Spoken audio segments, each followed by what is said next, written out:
Real awkward setting. I got in there for a reason. Yeah. So let's go ahead and take Peter. He's calling back from last week. He wants to talk about abortion. Peter, you are on the air. Oh, boy. G'day. Hi. How you doing? Wanted to continue the conversation from last week? Yeah, I did. Before I say anything else, I just want to say thanks, you guys. It's cool to catch you on a day that you're talking about how the ACA is doing. Because last year I deconverted, and the atheist experience was like a massive part of that journey and everything. Thank you. So I just want to say you guys are doing really helpful things. So thank you for that. Well, thank you. Yeah, in a previous life, I would say that we're doing the Lord's work, but that feels very challenging and contradictory The now. Dark Lord. Yeah, we are I doing guess so. humanist work. Yeah, the devil's advocate. Cool. So yeah, I've been doing a lot of thinking since our last discussion a week ago about abortion. And it's great to just like open my mind up a bit. So I just wanted to tell you guys sort of like what I've come to. And then I'm very curious what you came down to. I know for everybody else, we kind of, you called in and we're just sort of like, abortion. Here's our opinions. Yeah, and we all, honestly, three of us gave you three very different models of understanding and ways to look at it. So I think generally all came to the same conclusion, just with three different models. I mean, I think our rationales were fairly different. And I don't mean to mince words or parse it all out, but I would say that clearly, yes, we are all three pro-choice, and very firmly so, but for very different reasons. And so I'm curious, Peter, where you've landed and how that is sitting with you after some thought. Yeah, cool. So I'll preface this by saying that none of this is like a legal argument, like we should restrict abortions and all that. Sure. I haven't gone into that, but more just like on the ethical side of things. Yeah, so I guess the way I thought about it is if personhood is factored into your argument, so, like when does the fetus become a person or something like that, that's a big deal for a lot of people. This line of reasoning sort of applies to that. So I'd say first off that the fetus is obviously human DNA and is alive, like the cells are alive and everything like that. If you talk about when it becomes a person, if you use any non-biological characteristics, like maybe the viability of its success outside of the womb or its ability to reason or communicate with other people, something like that, I think you struggle to define a point in time when the baby becomes a person because all of those are sort of like on a spectrum. It might be more viable or less viable or that sort of stuff. If you look at, say, biological characteristics like a heartbeat or maybe its brain has started to develop or it has all of its limbs, if you use those to signify personhood, you're sort of, it seems a little arbitrary to me. It's just like, oh yeah, we'll just pick that and then that will be our marker for if it's a person. But I think if you pick one, you have to justify why that marker is better than all of the other ones, that it's the most accurate, something like that. Sure. Yeah. And yeah, so because you're looking at them arbitrarily, you can't really know for certain if you're picking the right marker for when a person becomes a person. So I guess my thoughts are, wouldn't it be ethical to err on the side of caution?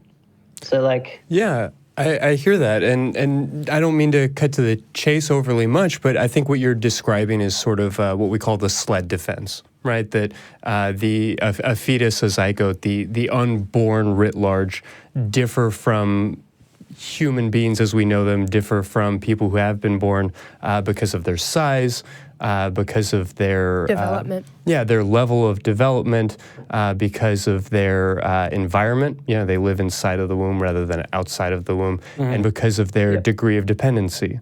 And so, you take that argument and you say, well, a fetus is completely parasitic and dependent on the mother, but then how is a 2-year-old not dependent on other people? How is somebody who's geriatric not dependent on another person? Yeah. So you can take all of these things and say, somebody who is short is not less valuable than somebody who's tall, so size shouldn't matter.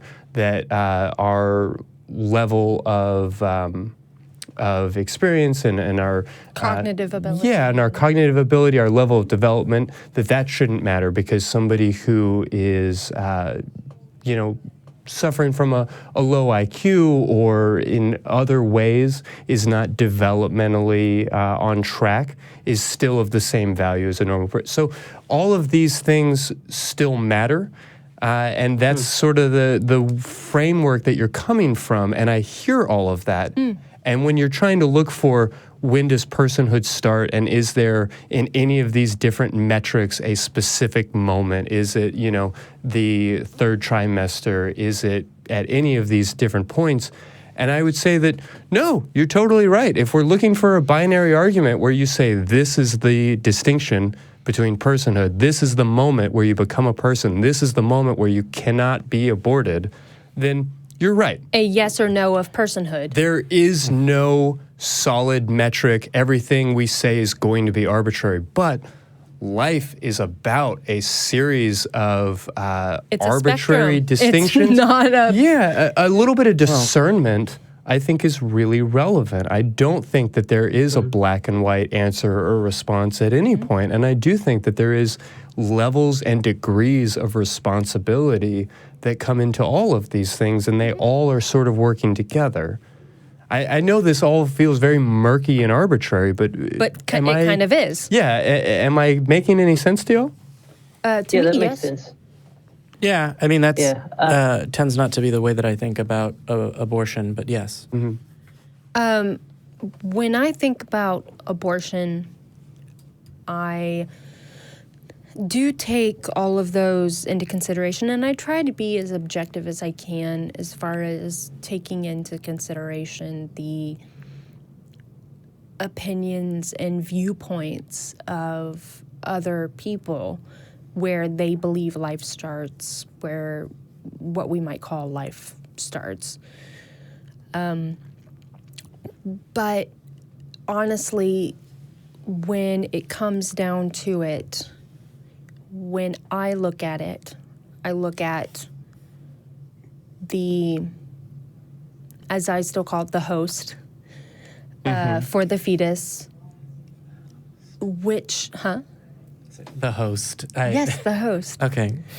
Until that fetus is viable on its own, can breathe its own air, can consume its own food, until it can live more than, a moment outside of the womb, then it is that I call dependent on the host, the mother, is, if it can't live more than, 5 minutes outside of the womb, then it's not viable. So when I say, whether it can survive on its own or not, I don't mean can it eat on its own, I don't mean can it go forage for its own food, can it go hunt its own meat. I mean, can it breathe on its own? Can it function on its own for even, an hour? So the guiding principle for you is whether or not it is ostensibly able to exist independent of this specific person? Yes. Okay. That is generally my criteria for that line being crossed. Yeah. So wait. Yeah, that's interesting. So when a fetus can live independently of its host, as you say, is when it's not, at that point, it would not be acceptable to perform an abortion? To terminate? Yeah. I would say that if the world were different, and here we're getting into post-birth facts. Yeah. If the world were different and there was a place for that child, if there was a guaranteed loving home for that child, then that's one thing.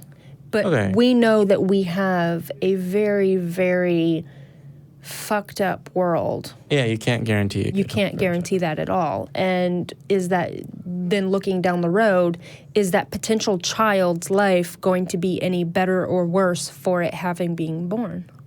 And there's a distinction that we made last week in discussing this with Peter, and something that I think is worth bringing up again, which is to perhaps differentiate abortion in the sense of terminating a pregnancy for the sake of not having a child versus a emergency situation where you're doing a triage where For you're the sake trying of to the mother. Yeah, you're looking at the possibility of either both dying or either dying and trying to suss that out. That's a very different circumstance to me. Well, I think that something that's worthwhile to say, just to clarify for a broader audience, because I think it's something that goes unthought and unsaid most times, is if technology develops to the point where Peter actually brought this up last week. Oh, okay. Oh, probably. Yeah. That where at 3 months you can say, a host can choose to no longer host their fetus, but the fetus can be put into a test tube and grown to full maturity. That at that point, taking action that would end, what you would call the life of that fetus would not be ethical if you could then just have it born elsewhere. Through some artificial means. Through some no artificial longer means, a burden yeah. on the body or a burden on the mother or whatever. It's the 1 week The board early model? abortion, right? Of like, oh, well, the baby's about to be born, but they're going to stab it 5 minutes before, which is, of course, a lot of the fear-mongering in New York. Whereas in reality, what actually happens is, no, they just induce pregnancy and those sorts of things. Like it's worth reminding, because this is going out on the internet where anyone and everyone Can see and hear. from 4chan can see and hear it, that it's not, when do you have the right to kill something? It's like, okay, well, when do you have the right to eject something from your body? Which is, I go back to host model. Yeah, I mean, in my mind, there isn't really a limit on that. And you're not even a woman? Nope. Wow. More woman than you can handle. I don't know. Sorry, he just did a very, very snazzy little, That was a little bit little of, click. yeah. Yeah. Are we helping at all with your questions here, Peter? Yeah, we may be going back and forth. That's right. I think it's really interesting because, like you said before, Christy, there's so many different perspectives on it. It's pretty hard to navigate all of that. I think, going back to, I know you sort of jumped ahead, but I just want to fill in a few gaps possibly. Yeah, absolutely. Is that I think, as an example, say you were out in the woods at night practicing shooting a rifle or something, right? And then in your scope you see something that looks a bit like a human and a bit like a bush, but you're not sure which one it is. Would it be unethical to take that shot because you're potentially going to harm a human? So in that case, relating it to the abortion, we're not sure whether or not this fetus is a person if we're just defining it arbitrarily. And there's a risk that we could actually get it wrong. Yeah, and I would think... just say... So you're looking at the err on the side of caution argument? Yeah. So if you take it back all the way to conception, that's like the only, as far as I can tell, the only place that isn't an arbitrary It's definitive definement of when it starts. Yeah. Sure, And and I I can think go that back that's a to good like point. Melbourne. And that's why we're talking about ethics rather than laws, which are very rigid, whereas our ethics are meant to include a degree of discernment. And situation. And situational awareness. And there is, when you're talking about, if I take this pop shot at what could be a human or could be a bush, my question is, why are you shooting that gun? right? So what is the driving force that is like forcing you to be out there? Is it because you are in a war zone and you are potentially being attacked from all sides and you're, very anxious? Or is it because you're hanging out on the back 40 and having a couple of beers and just want to be, taking target practice? If you're taking target practice and there's no like imminent danger and you're just sort of willy-nilly in a risky situation shooting your gun off, then yeah, that's completely irresponsible and amoral.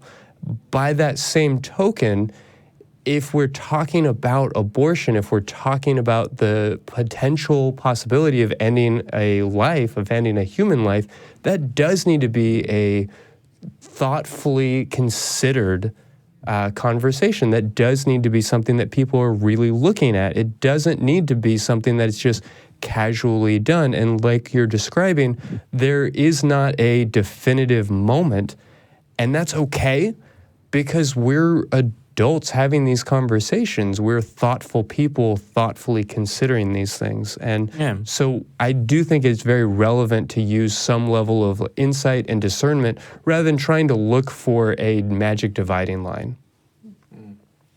Yeah, fair enough. I'm really tempted to say something like, actually, I think you can just kill them all at the end of your like thought out. I mean, whatever thing. you need to say, all the if babies. that's where you land. No, that's not where I land. To be clear, I meant all the babies. But Doesn't really make it So- any better there, Jamie. I know. So, Kill them all. No, Kill wait. them all. You Just- took me out of just all context. the babies. What I meant to say It was kill just all the babies. Yes. That somehow does not help. Well, no. No. So mostly the point Much that I wanted better. to make, Peter, is that you seem to be arguing about at what point in time a fetus Becomes a human. should be considered a human being. And I would say that to me, that's much less of a distinction because you still have the same. You have a moral question. You have an ethical question that still has to be addressed, even if you were to say, oh, at 1 month, this fetus is a human. Okay, cool. Does that mean that the bodily autonomy of the mother is then sacrificed and that they're locked in? Yeah, and that's like the next stage, I guess, that I wanted to get to. I saw on the Atheist Experience, they put up a clip of Tracy talking about abortion. And she was saying, like, the baby... Life begins don't kill conception. innocent people. Yeah, like, don't kill innocent people, but maybe the baby's not innocent because it's using the mother's body without her consent. If she doesn't want it to be there, then it's not. That might have been a misrepresentation, but that's sort of what I got from it. That's... So I know Tracy well enough to know that she wasn't saying, well, the baby is guilty and therefore deserving of murdering if the... Yeah, that's a bit of black and white, but... Well, yeah, but I can tell you what my position is, which I don't think is actually that radically different than Tracy's. As far as its summary, I can say that I haven't thought this out as much as, I probably should have, but that's true for most moral quandaries, which is my position is actually a person's bodily autonomy doesn't change. Considerations about their bodily autonomy don't change based on whether or not that person has had sex or whether or not someone else needs a part of their body from the inside or from the outside. If someone needs your specific kidneys to live, and if you don't, open up your skin and let them have a kidney, they will die. They still have to ask your permission for your kidneys, and you can still say no. Regardless of how close to death they are or how close to life they are or how old they are, whether they're 10 years old or negative 5 months old, they still have to ask, and you can still say no. Yeah, that's interesting. Because, like, I don't know, I feel like the quote-unquote contract you enter into when you say have sex and you run the risk of getting pregnant, because even we all know that contraception isn't 100% effective, So when you have sex, I would say that you're saying, yeah, it's a possible thing that I could get pregnant. Well, not me, but my wife, and then we could end up having to take care of a baby. And I think that entering into that quote unquote contract should mean that maybe you're not allowed to just go back on that and say, actually, I've changed my mind. I don't think that I want this baby in me anymore. It's like, well, maybe that's too bad because you've already agreed to it and another life is now depending on you, I have serious issues with that, but I think So do I. This is, would you be willing, Peter, to call back again, not next week because we'll be live next week, but the following week with continuing this conversation? Yeah, sure. I'm happy for you guys to shred me to pieces. I don't mind. Yeah, no, I Yeah. hear that. And Yeah. I think more than anything, the valuable thing here is recognizing that none of us can say at the 97th day after conception, that there's not a specific magic way. moment or an arbitrary distinction that qualifies somebody for personhood, for looking at these different types of issues, that these are murky waters. And even if we have very passionate beliefs, and boy howdy, the internet has some very passionate beliefs, Yeah. but that these are, I think, worthwhile conversations to be having, just because this the level of discernment, the responsibility and the obligation to actually think these things through is incredibly important. So we don't necessarily need you to comply with any particular perspective, and I really like that you're thoughtfully considering these things, and I think in a lot of ways challenging us to do the same. So I really respect and appreciate that. And definitely Thanks. look forward to when you call back. I just think we do have other callers to get to, and Yeah, but want to make sure we can get through the rest of the show and not Sure. pin it down just to abortion. But I don't want to hug it. So go. but we definitely want to hear from you again and continue the thank you so conversation. much for calling. Cool. Thanks a lot, guys. Thank Absolutely. you. Take care. I'll see ya. Bye. So many issues, but I'm not going to get into them right now. Yeah. Yeah, no, there's a lot to unpack there, and there's a lot of kind of black and white and this or that, that we're looking at, that I think really misses some important facts. I mean, there is the biological consideration of the incredible number of spontaneous abortions that happen in the natural world, and how we can't control for that. And so it would feel very arbitrary to somehow say that now that we have an artificial means to induce that, we suddenly can't, because of, and there are a lot of other moral arguments and a lot of other things to look at. And so this is obviously not something that we're going to be able to call, hello, New York Times, this is secular sexuality. We've solved abortion. We've figured it out.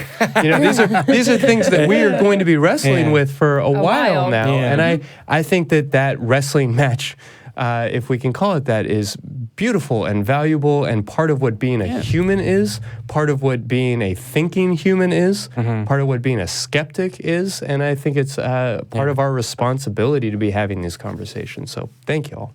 Yes. So we have a little rapid fire set up